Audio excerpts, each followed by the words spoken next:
آپ نے سنا ایکسپرٹ سے کہ یہ عقل کو زائل کرتا ہے. کیوں اسلام نے ہمیں روکا اس سے؟ انسان کا جو سسٹم سوچنے کا، سمجھنے کا، حیا کا، بے حیائی کا، اچھائی کا، برائی کا، یہ تمیز ہی ختم کر ڈال دیتا ہے. یہ ہے بڑا نقصان اس کا. اب جب اس نے نشہ کیا، اب خمار چڑھ گیا، عقل زائل ہو گئی. عقل جب زائل ہو گئی، سب سے پہلے اس نے سوچا اگر میں بچے کو زندہ رکھوں تو عورت کے ساتھ بدکاری نہیں کر سکوں گا. فوراً اس نے پہلا قدم اٹھایا، اس نے بچے کا قتل کر ڈالا. جب بچے کو قتل کیا، اب سوچا اب موقع میں ملے گا، تو اس نے عورت کے ساتھ بدکاری بھی کی ہے. اب یہاں میرے آقا کریم نے فرمایا کہ دیکھیے بنیاد کہاں سے شروع ہو جاتی ہے. تو اب ہم کنکلوڈ ان الفاظ کے ساتھ کرتے ہیں کہ نشہ سب سے پہلے انسان کی روح کو متاثر کرتا ہے. گویا یہ روحانی اور ایمانی نقصان دہ چیز ہے. اس کے بعد یہ انسان کے جسمانی طور پر انسان ہی کے جسم کو بھی ختم کر دیتا ہے. جو ہم نے صبح سے سن لیا میں اس کا خلاصہ بیان کر رہا ہوں. سب سے پہلے ایمانی اور روحانی طور پر یہ ایک انسان کو ختم کر دیتا ہے. دوسرا، انسان کا خود کا جسم برباد و تباہ ہو جاتا ہے. اب صرف انسان کا خود کا جسم تباہ نہیں ہوتا ہے، بلکہ یہ پوری انسانیت کے لیے ناسور بن رہا ہے. پوری انسانیت کے لیے. اب اسلام اور اس سے کیا تعلق ہے؟ دیکھیے، اسلام کی اسلامی تعلیمات بہت وسیع ہے، لیکن موضوع کے مناسبت سے بس اتنی بات ضروری ہے. اسلام نے ان سب چیزوں کا خاتمہ چاہا. بات سنیے، بڑی اہم ہے. اسلام نے ان سب چیزوں کا خاتمہ چاہا ہے جو انسانیت کے دشمن ہوتے ہیں. اس کا خاتمہ ضروری ہے. ہم سب لوگ، اکثر لوگ یہاں زمیندار طبقہ بیٹھا ہوگا. آپ نے دیکھا ہوگا ہم جب دھان زمین میں فصل لگاتے ہیں، دھان لگاتے ہیں، پھر اس کے ساتھ ساتھ کوشر پڑے ہم کیا اس کو بولتے ہیں، نند، یعنی اس کی گھاس کی صفائی کرتے ہیں. جو اگل بگل میں گھاس چڑھتی ہے نا، حالانکہ جان اس میں بھی ہے، وہ بھی زندہ ہے، وہ بھی گھاس ہی ہے، لیکن ہمارا مقصود و مطلوب ہوتا ہے دھان کو اگانا اور دھان کو بچانا اور دھان کو نکالنا. لیکن اگل بگل میں اس کے جو گھاس چڑھتے ہیں، بتائیے کیا ہم لوگ اس گھاس کو زمین میں رہنے دیتے ہیں؟ نہیں رہنے دیتے. حالانکہ گھاس وہ دھان بھی ہے، یہ بھی ہے. ہمیں پتا ہے اگر یہ گھاس یہاں پہ رہ گئی تو یہ دھان کو اگنے میں نقصان دہ ہوں گے. تو اس پر کوئی فتویٰ نہیں لگے گا. نہیں، گھاس وہاں سے ہمیں ضروری نکالنا ہے، کیونکہ یہ گھاس اس اصل مقصود کو جو دھان ہے، جو فصل ہے، اس کو اگنے میں، بڑھنے میں، اچھا ہونے میں نقصان دہ ہے.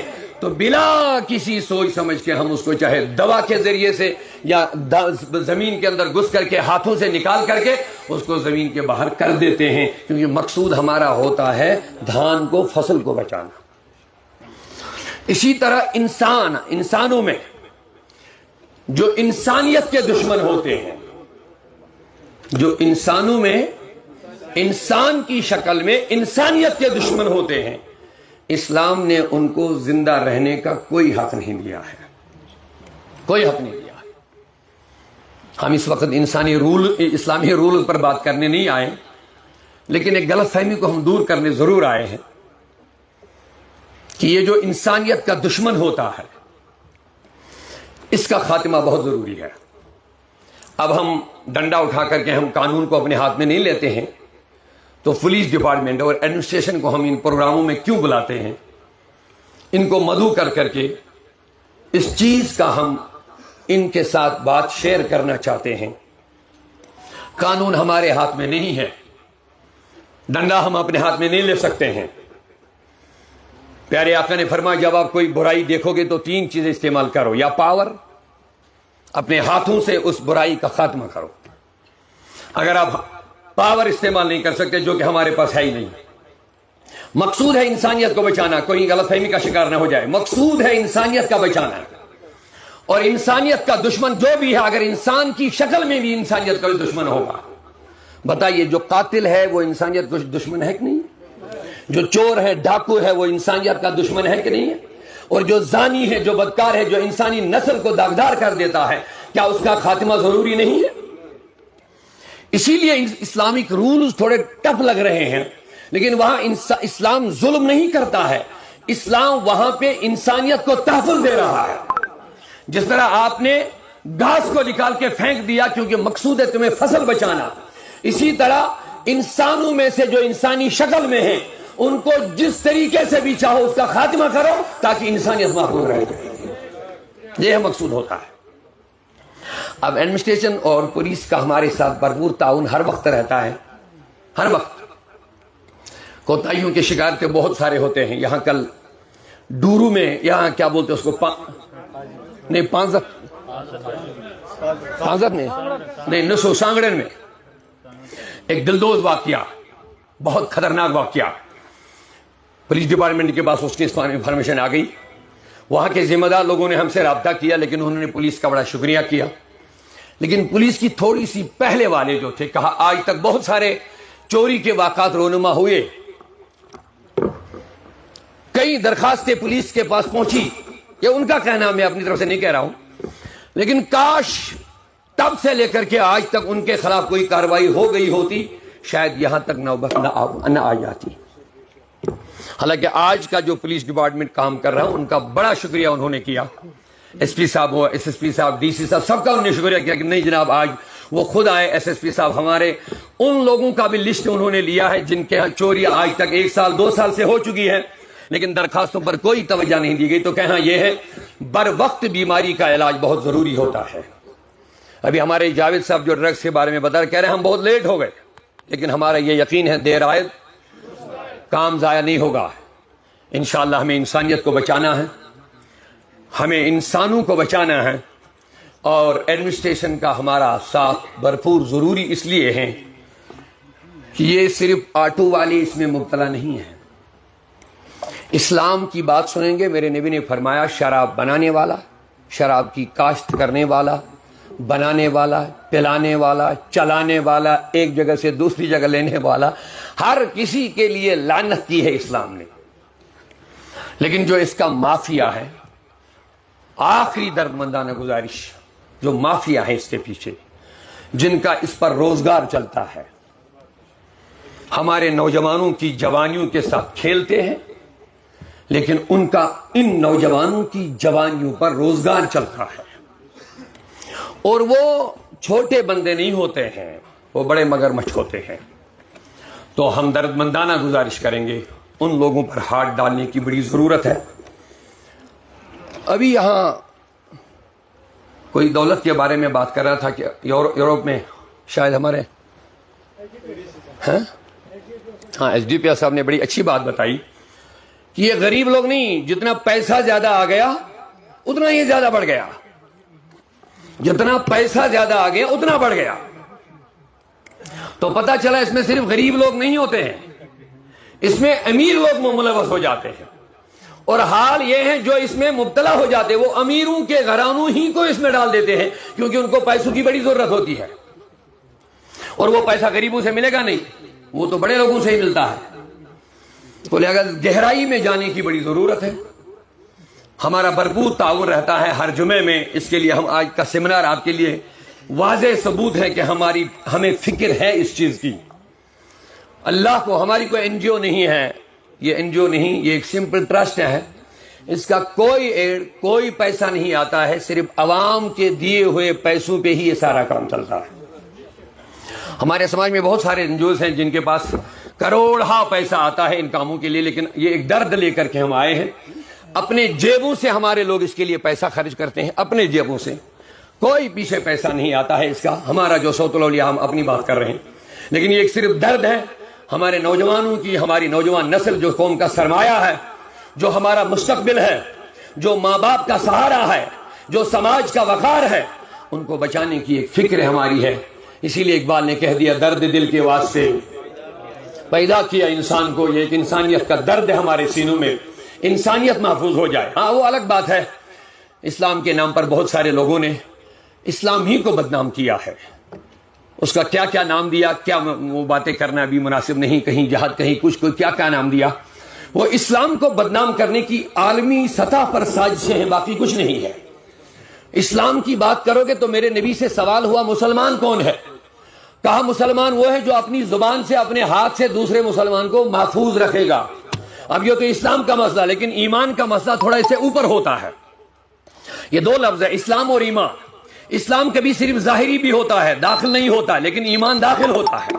فرق اتنا ہوتا ہے, اسلام صرف ظاہر, کبھی کبھی انسان کے پاس نماز روزہ زکوٰۃ حج پگڑی سب کچھ ہوگا, لیکن ایمان نہیں ہوگا, منافق ضرور ہو سکتا ہے. اب وہی لوگ اسلام کو بدنام کرنے کی سازشیں کرتے ہیں. اسی لیے ایمان کے بارے میں الگ سوال ہوا ہے. سوال ہوا اسلام کیا ہے؟ فرمایا مسلمان وہ ہے جو اپنے ہاتھ سے اور اپنے زبان سے دوسرے مسلمانوں کو محفوظ رکھے گا. لیکن جب ایمان کے بارے میں سوال ہوا, بہت اہم سوال, میرے آقا صلی اللہ علیہ وسلم سے سوال ہوا, پیارے آقا نبی مکرم اخبرنی ایمان, ایمان کیا ہوا؟ اب یہاں مسلم کی تخصیص نہیں ہوئی. اب سنیے جواب. میرے آقا نے فرمایا من امن منہ الناس علی دمائہم و اموالہم. یہاں یہ نہیں فرمایا کہ جو لوگوں کے جو مسلمانوں کا مال محفوظ رکھے گا. میرے نبی نے یہ نہیں فرمایا جو مسلمانوں کی جان اور ان کی عزت محفوظ رکھے گا.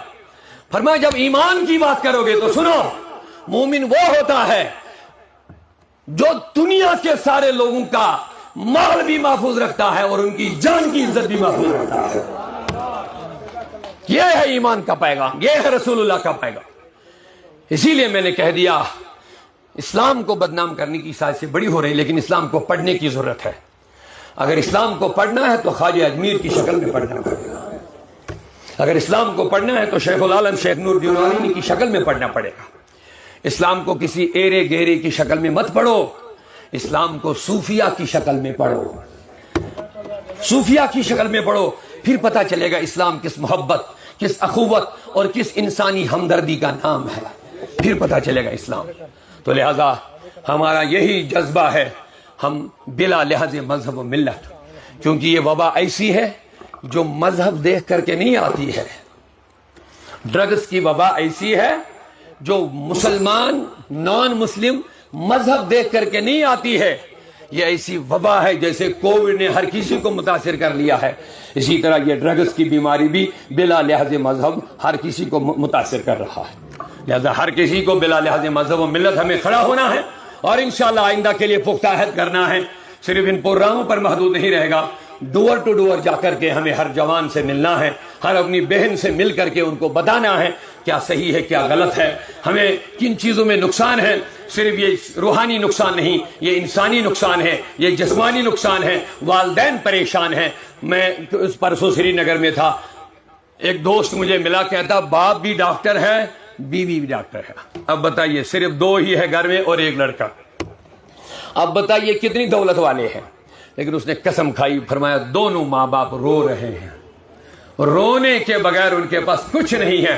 میں نے کہا اتنے آباد اتنے خوش, دونوں ڈاکٹری کی کرسی پر بڑا پیسہ کما رہے ہوں گے. کہتے ہیں پیسوں کا ان کو پتہ نہیں کتنا ہے ہمارے پاس, لیکن ایک ہی بیٹا تھا, وہ بگڑ گیا, وہ ڈرگ ایڈکٹ ہو گیا, وہ نشے میں مبتلا ہو گیا. دونوں میاں بیوی رونے کے بغیر ان کے پاس کچھ نہیں ہے. اب بتائیے دولت کماتے ہو بچوں کے لیے, لیکن بچوں کی تعلیم و تربیت کا خیال نہ رکھو گے. آج حال یہ ہو چکا, معذرت کے ساتھ آخری بات عرض کرنا چاہوں گا, آج ماں باپ کو بچوں کی تربیت کرنے کا ٹائم نہیں. ہمارے ڈی ایس پی صاحب نے ابھی بڑی اچھی بات بتائی, ایس ڈی پی صاحب نے, کہ بچوں کے پاس ٹائم دینے کے پاس ہمارے ٹائم نہیں. بچہ کہاں گیا, کیا کر رہا, کیا نہیں ہے, اور روم میں الگ بیٹھا ہوا, موبائل ہاتھ میں لیا ہوا, کر کیا رہا, دیکھ کیا رہا. ماں باپ کو یہ پریشانی نہیں ہے. اسی لیے بچپن سے بچوں کی پوری تعلیم و تربیت کا خیال رکھو. دولت کچھ کام نہیں آئے گی. اگر بچے با اخلاق بنیں گے نا, مٹی پر بھی سو گے نا, آرام ملے گا, آرام ملے گا, سکون ملے گا, اطمینان ملے گا. جب آپ کے بچے اچھے ہوں گے, جب آپ کی بیٹیاں اچھے ہوں گے, جو بچے ماں باپ کے چہرے کی طرف بات کر کے نہیں, نیچے نظریں کر کے تیرے ساتھ بات کریں گے, سمجھنا ہمارا سماج کامیاب ہو گیا. اللہ تعالیٰ ہم سب کی حاضری قبول فرمائیں. ایک بار پھر آپ تمامی حضرات کا شکریہ, بالخصوص ہمارے خصوصی مہمانوں کا شکریہ.